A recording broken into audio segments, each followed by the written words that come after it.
Hey everybody, welcome back. Dr. Dan here. We're going to talk about chapter 17 today, and we have a quiz this week on this chapter, so I'll go through the quiz with you as we go through the chapter. And let me get my clock started. Okay, there we go. I'll try not to make it too long, but there's some important concepts in here, so I will ask you to read all the way through it, at least know what the concepts are, and you won't be quizzed on all of it, but the quiz questions are important and they're sort of designed to relate to today. And some of the quiz questions and answers only come out of this lecture. You won't find them in the book. So it's a compelling reason to watch the video, if for no other reason. But hopefully I can enlighten this for you. So the title gives us away, all right? Nations and empires. What we really need to key in on here is the word empire. Because that's sort of the story with this chapter.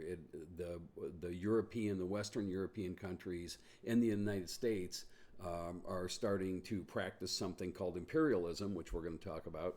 And that's this idea that they're going to build up these empires. So when we get into this chapter and we look at Africa, for example, in the late 1800s, we can see how it's all carved up by these European countries who have gone in and taken over. Certainly India under the Raj, that's English rule, so most of you are aware of that as a good example. And then also another good example is the U.S. With the annexation of Hawaii and the war in the Philippines and some other stuff. So let's get right into it. And really these two words that are the title of the chapter are real keys, because one of the first two things we're going to talk about is nationalism. So there's nations and empires, all right? And so let's dig in, and I'll try to clarify it for you. And I'm probably going to have some water here in a minute. So let's just get into this part of the chapter. This guy's version of nationalism in the video is okay. But nationalism, a good example of nationalism is what we are in the United States. If you're in the U.S. watching this, and if you're a U.S. citizen, for example, and it wouldn't be any different in England or in Germany or in Canada or wherever you're from, that you live in an area where all the people share a common language, you have a common education system, you have a common set of laws, and that's what nationalism is. I mean, we might not always feel like Americans because there's a lot of polarization going on, but when push comes to shove, we're all Americans. I mean, we all, if we're attacked or we're under threat, we all kind of relate as Americans and try to help each other. So that's what nationalism is, and it's important that you know about nationalism. Just because we can talk about a few other examples of it, but let me give you the quiz question, because one of the quiz questions is going to ask you to talk about characteristics of nationalism.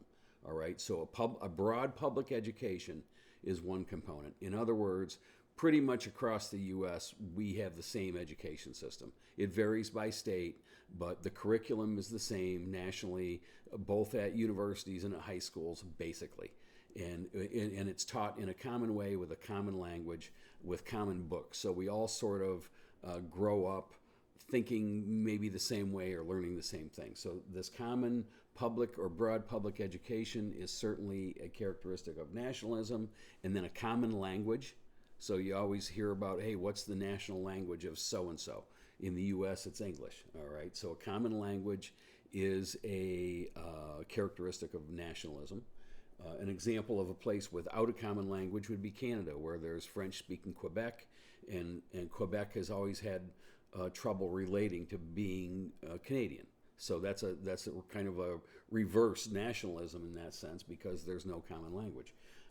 And then the other thing is a common set of laws. So in the U.S., we have a uniform set of federal laws. We have our Constitution, obviously, which is the main set of laws, and we all live under that. So that's another characteristic of nationalism. So all I'm saying is that nationalism happens when a group of people come together, all right? Their ethnicity might vary, but they come together and they accept things in common, like common language, and start to relate to being, Americans or, Lebanese or English, or whatever they are, Congolese or Japanese, what have you.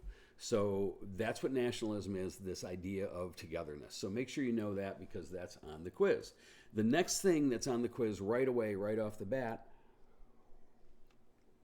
is this idea of imperialism. And The reason I bring this up is because as I've been teaching, these history classes for a long time now, there's always a lot of confusion about imperialism. So, I think people know what it is. Imperialism means that one country goes and takes over other countries and rules them. All right. So again, let's take the U.S. taking over Hawaii.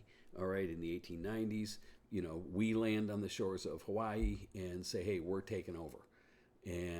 But at the same time, your people, we don't wipe out the people. The people stay there. Some of the culture is maintained, but that's imperialism. So the U.S. did that in Hawaii. The U.S. did that in the Philippines.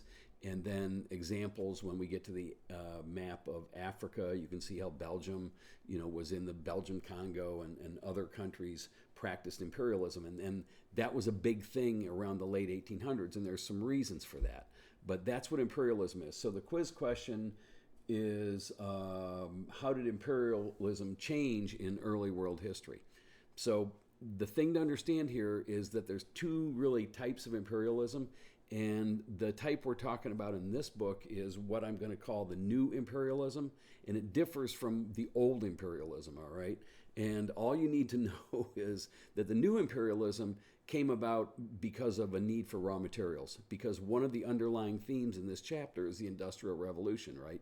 And what do you need for an industrial revolution? You need raw materials like rubber for tires down in South America, and coal and bauxite and diamonds and gold in Africa, and oil. And so you need raw materials. And what the Western countries did in Europe and in the Americas was took their superior weapons to third world countries and basically took over and said, hey, we're going to take over.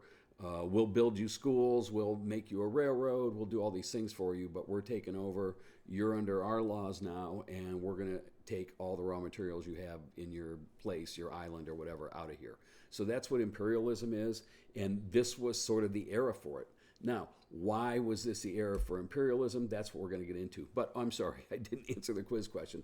New imperialism then is all about the raw materials. But old imperialism, back in the 1700s when the English were coming over to North America the first time, 1600s, way back in there, what we talked about at the beginning of the class, that old imperialism was all about spreading religion and trying to convert the heathens. It was also about gaining raw materials and wealth, but it was more oftentimes on a moral basis.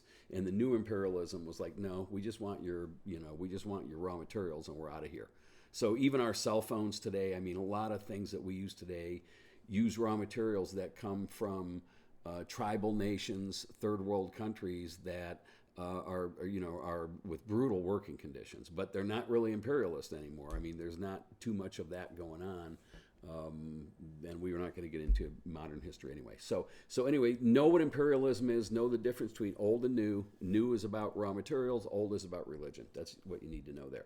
Okay, so I got off on track, but we're at 8 minutes. Okay, so the next thing I just want to kind of talk about is go around the world really quick and try to place, what's going on. So 1850s, the mid-1800s, what's the big deal in the U.S.? Well, certainly you should know that. It's the U.S. Civil War. And so the Civil War happens, in the 1860s, 1861 to 1865. Before the Civil War, the country is expanding west rapidly. You're going to learn about this. You're going to read about this term in your textbook, Manifest Destiny. I'm sure you've heard of it before, but it was just this idea amongst Americans that it was our destiny, speaking as an American, that it was our destiny to take over the rest of the country at this time. And again, it's this idea of, hey, we're modern, we have railroads, we have steel, we have all this cool stuff, and there's Native Americans out there, and they're quite frankly not as advanced as us, so we're just going to push them out. And that's sort of the same way most Western European countries and in countries in the Americas looked at everywhere else in the world that wasn't English speaking. So the Civil War is going on in the U.S., all right, and the U.S. is still expanding.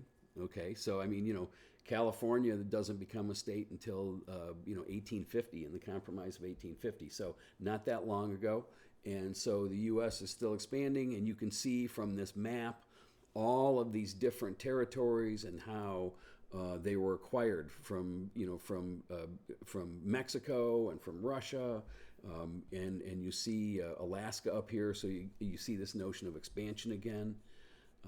So it talks about the Americas, and it talks about the Civil War. But I think the most important thing on this page is you read this stat, and it says before the Civil War, it took 61 hours of labor to produce an acre of wheat. By 1900, machinery cut the time to a little over 3 hours. So you can see right away how production, whether it's farm production or anything else, is just ramping up because mechanization, and people are starting to invent machines, and the steam engine and the steam tractor and that sort of thing. So that's why it's all happening. The bison are getting wiped out west. Canada is expanding west at this time. We don't talk about Canada that much, but the big thing to know there is their history is similar. No Civil War up in Canada, but as they expanded west, they built a railroad all the way to British Columbia, pushed out a lot of natives also in the process. So read about a territorial expansion there. Latin America, the story about Latin America in this period of time, whether it's Mexico or all the way down into South America, really with probably the exception of Brazil, is that it was rich guys owned all vast amounts of property. It's that way today in Mexico still. And, a lot of farmers live, on the lands of others, but there was not much of an organized government other than what I would call a government by the richest people. All right, so that's the elites ran Latin America, and not much really changed there over time, over the period of this chapter, other than the modern countries trying to exploit Latin America for their resources, and certainly the rubber tree. And there's a picture here of rubber plantation workers. Okay, so this is in the Amazon, and this is workers harvesting latex, which makes tires, which makes rubber for tires. So that's what's going on there. And then when we get into Europe, because we're not quite to World War I yet, but we're going to be soon. And I think all we need to know about Europe, because next chapter we're going to get into these massive wars, but this idea of nationalism, all of these little countries in Europe sort of collapsing, if you will. And let me see if I can get my screen a little bit bigger. Here we go. So a good thing to do is look at this map. And if you're just a real simple person like me, see there's a lot of different colors on it, all right? Those represent, either little different places or territories being added by Prussia, by the German Empire, by Piedmont, Sardinia, which becomes Italy, by Austria, by France. But the point is, look at all these little states. You can see all these little names: Pomerania, Mecklenburg, Hanover, Brandenburg, Westphalia. You see all these, and you see the same thing in northern Italy. What's going to happen, soon here in the next chapter or so, is World War I. And I always say, anytime you see a map with a lot of states before, and then you look at a war after, and there's only like 2 states because all the little states have been consolidated, when you see that change, it's sort of like a weather front. You can predict that there's been a war in between there. So when there's a lot of little states and now all of a sudden there's 2 big ones, that means there was a lot of fighting as these regional areas are trying to sort themselves out. And it has a little bit to do with nationalism too. Some areas, none of these areas probably spoke the exact same, dialect of German or the exact same dialect of French. So they felt like they were different in some areas. They were ruled by different kings back in the day. So there's all these little differences going on. And that's just my simple explanation. And it's going to consolidate soon in the next chapter. And there's going to be trouble. So keep that in mind. We're at 13 minutes. So that's what you're going to read about all through this chapter about nationalism in Europe. And what I want to get to is this one. This video, I don't know what this guy is talking about in this video. I have no clue. I mean, a little bit, but I don't like it. But the big takeaway, if nothing else from this, I would say this chapter, maybe even from this class, as far as I'm concerned, is that in this period of time between 1850 and 1914, we see the big 3 technologies, all right? And the big 3, this is from Dr. Dan, it's in your book, it's on your quiz. The big 3 technologies are our ability to harness oil, that means petroleum, all right? Before 1850, no one knew what oil was, and before 1900, no one cared about gasoline. When they refined oil, they threw gasoline away because there were no cars. So oil is a biggie. Coal, the ability to harness coal like we have and did, is huge. And then the development of steel. Those are the big three technologies that are on the quiz. Don't miss them. It's an easy question. But you think about this for a second. How did these technologies really change the face of imperialism, which is another quiz question? And it's because they allowed for steel ships, steel-hulled ships, right? The invention of steel, and then oil and coal for transport of these ships. And that's another reason imperialism happens. For example, one of the main reasons the U.S. annexed Hawaii in the 1890s is because we wanted a stopping point so we could refuel our steel-hulled, our Army, our Navy, our ships on the way to like the Philippines at that time, because we wanted to take over the Philippines so we'd be closer to China and the Chinese market. So that's why these three technologies are so vital to understanding everything about this chapter. It's sort of like before the 1850s, things were still kind of slow. And then after the 1850s, whoever was the first, whatever countries really made a lot of steel and harnessed energy, they were going to grow. And of course, who was in a great position for that? The U.S. Why? Because in our land mass, we had plenty of iron ore, we had plenty of oil, and we had plenty of coal. And that's why the U.S. just kind of took over, because no other modernized country had the resources we did when it came to those three big technologies, all right? So again, how did the big three technologies, oil and steel, change the face of imperialism? Because of modern shipping, modern transportation, okay?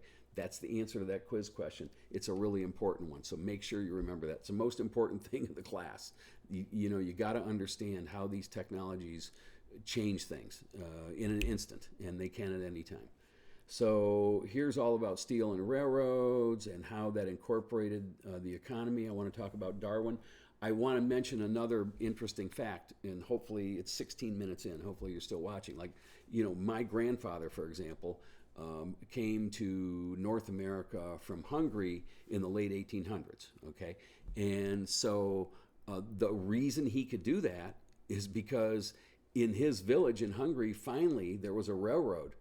And because there were railroads in these rural villages, young men who wanted to get out of the country because of the coming war now had a method of transportation to get them to the Atlantic coast so they could sail to America. Prior to that time, a lot of these people in Western Europe, they had no way to get to the Atlantic Ocean, no easy way. You had to be rich to have enough money to get there. So it's an interesting fact. I want to talk about Darwin real quick, and that'll be the last quiz question. You probably, obviously, should by now know who Darwin is and his theory of natural selection. The book was on the origin of species, and it caused all kinds of trouble, and it still is today, on these ideas of how should we teach? Should we teach evolution, or should we teach out of the Bible? But that's not what I'm talking about here. The reason Darwin's important here is because when Darwin wrote his book on the origin of species in 1859, it was a total change, because it was this idea that more power to the fit, survival of the fittest. This idea that hey, if you're strong enough to take over other people, that's the way it is. That's the way it is in nature. And people interpreted Darwin's theory to say, hey, these dominant species, or these species with dominant characteristics, would sometimes grow and overpower others, was sort of the idea of natural selection, that things that work well stay, and things that don't work well die off or get taken over. So this idea was adopted by a lot of people. There was a concept in the U.S. called social Darwinism. That's when like Rockefeller and Carnegie and all these guys rose up and they said, hey, look, monopolies are okay. We can take over the entire steel industry because we're better. And the strong survive, survival of the fittest. So Darwinism not only came over into business, but also into the way people looked at other cultures. All right, and that was the problem. All of the ethnically white, European countries started to see people of other color skin and in other places as less advanced. And when they started to plug this idea of social Darwinism into it, then you start to see how this idea of ethnic discrimination and racism really starts to grow. and that was a big thing. I mean, it was this idea that it was the Western Europeans, the white man's duty to go into Africa and colonize, and to go to India and colonize and make it better. But they never did that. Basically, all they wanted to do was to exploit the people, take all the wealth out of the country, and move on. So Darwin's social influence is the quiz question. What was Darwin's social influence? And the answer is, it was this idea of social Darwinism, where the strong survive, and it led to exploitation and discrimination, both in business and in social relations that we still see today. So there's that. Sorry if that was confusing, but I think you get it. As you go through here, the last thing I want to say, and I'm sorry we're going so long, make sure you read about India and the Raj, and how the English came in and took over India and claimed to civilize it. And then also, lastly in this chapter, and I'm skipping through the Africas, only make sure you look at this map so you understand the extent of the imperialism that's going on. But then lastly, I just want you to think about Japan, because again, we're going to get into world wars here in the next chapter or so. And what's happening in Japan, while like the U.S. is in its civil war, and especially a little later in the late 1800s, is a group of reformers tackle the old guard. I mean, eliminate the old guard, which was basically shoguns and shogunates, which were regional strongmen that ran things in Japan, and set up a new government with a modern emperor, a symbol. An emperor, the Meiji, enlightened rule, and it was a big deal. And I mean, they start to westernize and modernize. But the reason I bring it up is because Japan starts to industrialize, and they get real power hungry. And I'm going to this map because Japan is starting to expand, because they don't have many natural resources on the island. So they're starting to expand into Korea. They're starting to expand into China, into Russia. There's going to be a Russian-Japanese war, and this is all going on under the guise of imperialism. And the reason I bring it up is I don't want you to think that imperialism is just this Western phenomenon. It's not. And it's going to be the reason why we get into World War II in the next chapter or the chapter after. I don't remember if it's 18 or 19. So sorry for the long lecture. Hopefully I got you through everything and got you through the quiz questions. And if you have any questions, let me know. Thanks. Sorry it was so long. Have a great day. Bye-bye.